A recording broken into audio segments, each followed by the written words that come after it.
What do you mean, all three? You're some piece of work, you know that? I tried making nice. I tried being reasonable. Forget about it. In this life, you got your work cut out, you play it as a laze, and you don't take it personal. Doc shambled off, announcing to no one in particular that English food was lousy, which included fisherman's pie, sausage and mash, and bubble and squeak. Whatever in hell that was. After slapping some pound notes on the bar, he barged into the night as heedlessly as he'd barged in. Emily lingered for a moment, taking in the notion of Doc's 24-hour window. Subtracting a trip back to Bickington, food, sleep, and a hasty return, that would give him enough time to do what, exactly? Whatever it was, he would certainly start no earlier than the next morning at the opening of the fete. Moving to the far corner of the bar, Emily ordered an Irish coffee and got hold of Maud the second she had a free moment. "So what's the upshot?" Emily asked. Brushing a hank of hair from her ample brow, Maud said, "Is it what our Cyril is capable of that you're wanting to know? Or is it, will our D.C. Hobbs leave off mucking about, which resulted in his present position? Which do you fancy?"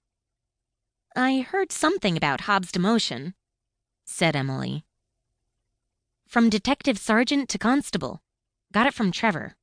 "Too chummy by half, I'd say, whilst not forgetting the last straw. Up to the gills with a few pints he was.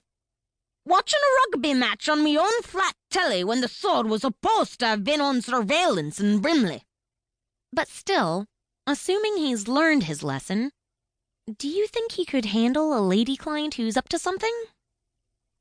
Maud's shrug and roll of the eyes was not exactly reassuring. "All right. How about this?" said Emily. "When, at the earliest, would be a good time to run some police matters by our roving constable?" "Well, seeing that it's yourself and not being at all like yourself, I will ring you as soon as I have word Hobbs is on duty and not lurking about." "That'd be great. But can I ask how you got a hold of the number of the extension below stairs at Penmead?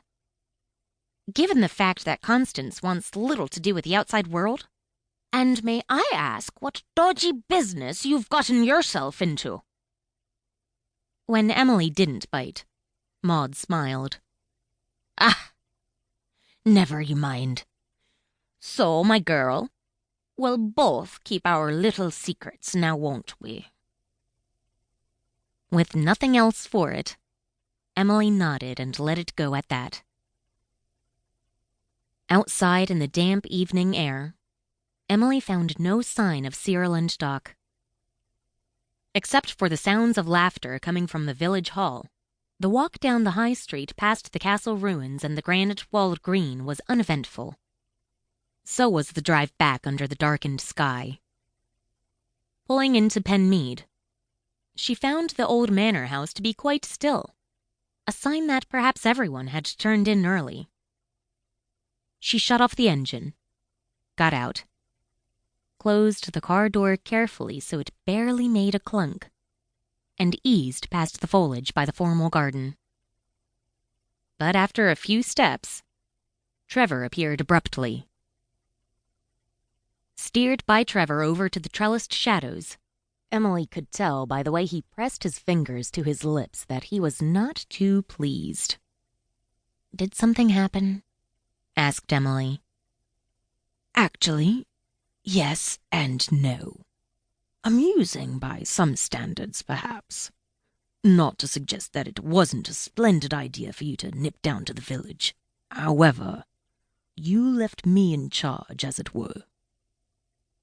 Eventually, Emily managed to pry out of him that, first of all, he had no idea where the storytelling witch Prue had been carrying on about might actually reside.